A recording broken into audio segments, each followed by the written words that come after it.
Hey everyone, welcome back to Coach Hall Writes. Today is day 2 of a new mini-series that I'm doing on my channel. For this particular mini-series, we are looking at Obama's 2013 commencement speech at Morehouse College. I'm going to be taking you through a series of activities to help reinforce your rhetorical analysis skills. If you didn't get a chance to check out the video for day 1, I'll link that in the iCards above, as well as in the description box below. Before we dive into the lesson, if you're not already subscribed, please do so and consider turning those notifications on. That way you don't miss any upcoming content to help you prepare for the AP Lang exam.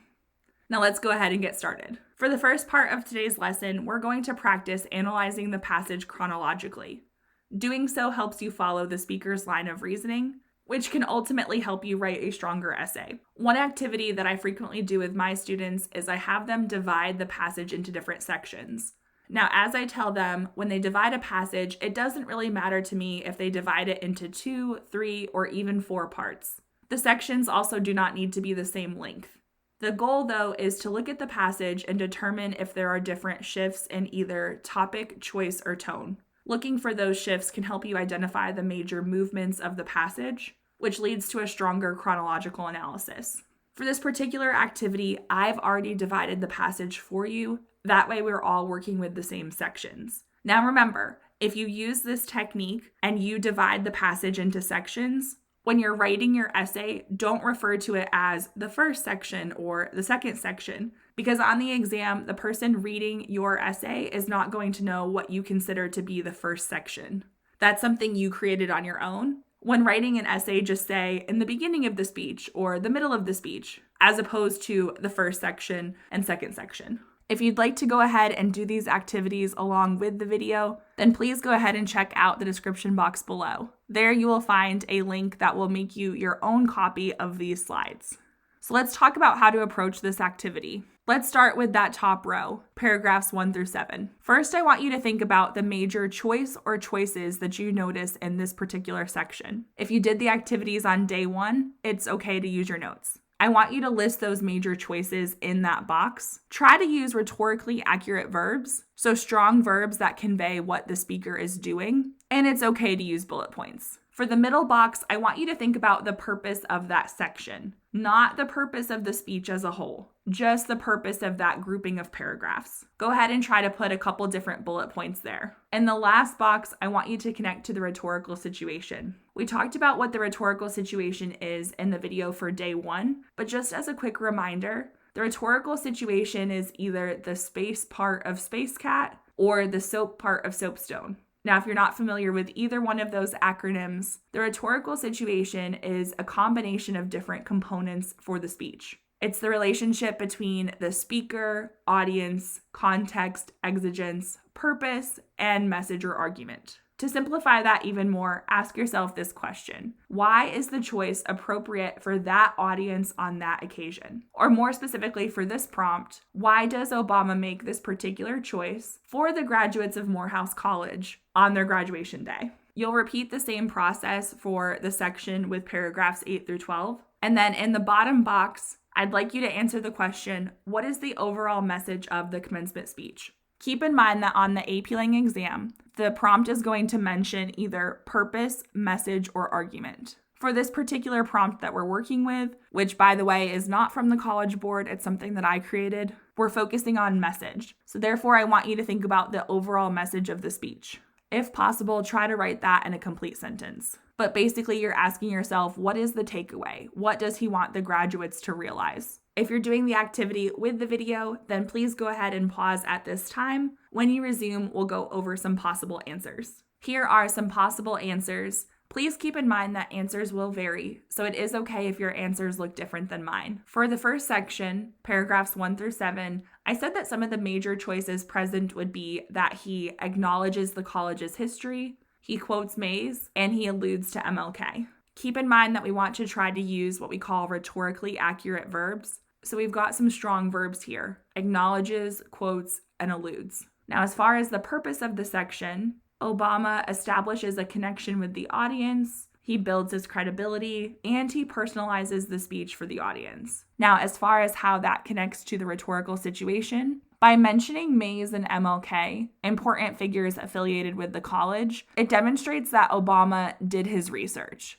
Now, that expression, did his research, is a bit casual, so that's why I put it in quotes there, but it relates to this idea that he personalized the speech for the audience. Referencing Mays and MLK is much more effective in this speech because he's speaking at Morehouse. If he had given a speech at an entirely different college, he wouldn't have used these examples because they wouldn't have resonated with the audience. Now at Morehouse, because the graduates are likely very familiar with not just Mays but also MLK, they not only would understand the references, but they would also likely take great pride in those references. So again, we need to remember that speakers tailor their speech to their audience. They also tailor the speech based on the occasion. And in this first section, we see that very clearly because he's referencing the history of the school. He tailors his speech to the graduates of Morehouse College, and these are appropriate references for a graduation speech. For the second section, paragraphs 8 through 12, he directly addresses the graduates. There's a call to action, and he also references the Mays quote again.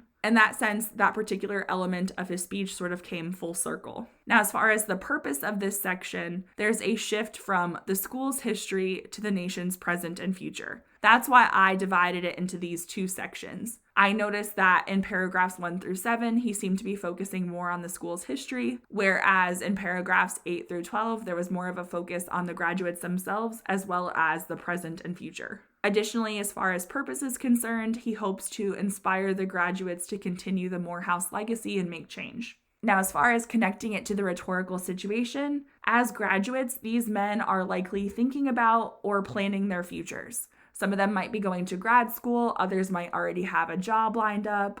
Obama's message reminds them to use their education in a positive way. Also, if we're thinking about graduation ceremonies, they're meant to be motivational. It's a celebration of the graduating class and their accomplishments. So even though Obama's message is frank, meaning that it's honest, it's also hopeful. So it serves to inspire the graduates. And I would even venture to say that the frankness of the last part of his speech helps with the credibility as well. Now, as far as the overall message, I said it was to be sensitive enough to identify injustices and social ills and brave enough to combat them. I based that off of the Mays quote that Obama quoted in both the beginning and end of the speech, because that seemed to be the takeaway that he wanted the graduates to have. So I said that was his overall message. Now, keep in mind, when writing a rhetorical analysis essay, you're going to be asked about message, purpose, or argument. You want to be very specific, not just in your thesis statement, but also in your body paragraphs. Don't just say his message. You need to actually specify what the message is. You can rephrase it in different ways throughout your essay so it's not too repetitive, but you need to be very clear about what the message is. That's why, as part of this lesson, I had you answer that question. Speaking of thesis statements, the next part of this lesson is going to tackle defensible thesis statements. It's important to remember that a defensible thesis statement for rhetorical analysis has two parts. You need to mention specific rhetorical choices and a specific message, purpose, or argument. Here's a quick activity that I call Is It Defensible? I do this with my own students a few different times throughout the year to help reinforce the concept of a defensible thesis statement. To complete this activity, you're going to read the thesis, then you're going to decide whether it is or is not defensible. So you would write yes or no in the box that says, is it defensible? In the explanation box, I want you to explain why it is or is not defensible. Keep in mind the two parts of a defensible thesis, specific choices and a specific purpose, message, or argument. Now, as far as the explanation goes, I tell my students that I want them to actually reference the thesis statement. Don't just say, oh, it has choices and a purpose. Tell me what the choices are for that particular sentence and also what the purpose is. While simple, this exercise helps you understand what is and is not defensible. That way, when you go to write your own thesis statement, chances are it's more likely to be defensible. Now, keep in mind, a defensible thesis can technically be 2 sentences as long as they're consecutive. Also, the word defensible just means that it can be proven or justified. Also, please keep in mind that there is a range of what would be considered defensible. So just because something might be defensible, it doesn't necessarily mean that it's a strong or sophisticated thesis statement. After you've completed the top portion, please write your own defensible thesis statement in the bottom box. Also, to double check that your thesis statement is defensible, circle your rhetorical choices and underline the specific purpose, message, or argument. Now, if you're using the slides provided with the video, you can definitely underline the specific purpose, message, or argument in that text box. As far as circling the rhetorical choices, you can either insert a shape that circles the choices, or if that's too complicated, something that might be easier would be just to italicize the choices. Go ahead and pause this video so that you can complete the activity and resume the video when you're done. Let's go ahead and talk about the answers to the is it defensible activity. The first sentence there says, in his inspirational speech, President Obama conveys a message of hope to the graduates. That's not a defensible thesis statement because even though it mentions the message, it does not mention specific rhetorical choices.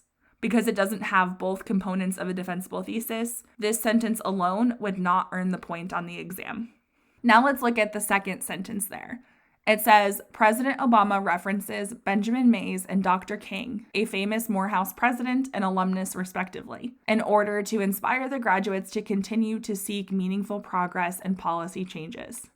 This particular thesis statement contains references Benjamin Mays and Dr. King, which would be considered a rhetorical choice. That explains what Obama is doing. There's also a specific purpose at the end of the sentence, to inspire the graduates to continue to seek meaningful progress and policy changes. Now, from this particular thesis statement, it is a little bit confusing as to whether or not there's going to be a paragraph about Mays and then a paragraph about Dr. King, or if there's going to be more of a chronological analysis that centers on Obama's references to these two men. Even so, I would still consider the thesis statement defensible, but I do think that with a bit of revision, this thesis statement could be a bit more clear. The third thesis statement says, Obama makes multiple rhetorical choices to convey his message of hope and hard work to the graduates. This particular thesis is not defensible because even though it has a message, it says a message of hope and hard work, it doesn't actually mention specific rhetorical choices. Simply stating rhetorical choices is not specific enough. Also, just as a point of reference, I often see students write something to the effect of rhetorical choices such as, and then they'll list a couple of choices. Go ahead and omit the part that says rhetorical choices such as. It's understood that each passage you're given is going to have rhetorical choices. So instead of saying that the passage has rhetorical choices, which quite frankly is going to seem really obvious to the person reading your essay, just go ahead and actually give the specific choices. That's the part that makes your claim defensible. The last thesis statement here is defensible. It says, in his motivational speech to the Morehouse College class of 2013, President Barack Obama references famous alumni and the college's mission in order to encourage the male graduates to continue the college's tradition of excellence and progress. This one is defensible because we have a specific rhetorical choice. In this case, references famous alumni and the college's mission, and then a specific purpose to encourage the graduates to continue the college's tradition of excellence and progress. Now, as far as your own thesis, please double check that you do have specific rhetorical choices and a specific message, purpose, or argument. If you happen to say rhetorical choices such as, and then listed some, go ahead and take out the part that says rhetorical choices such as. Also, in looking at your thesis statement, if you used nouns like uses allusion or uses word choice, see if you can take a second to try to use rhetorically accurate verbs. Also, if you'd like more information on how to write a defensible thesis statement or more information about what a rhetorical choice is, I'll link a couple of my other videos in the description box as well.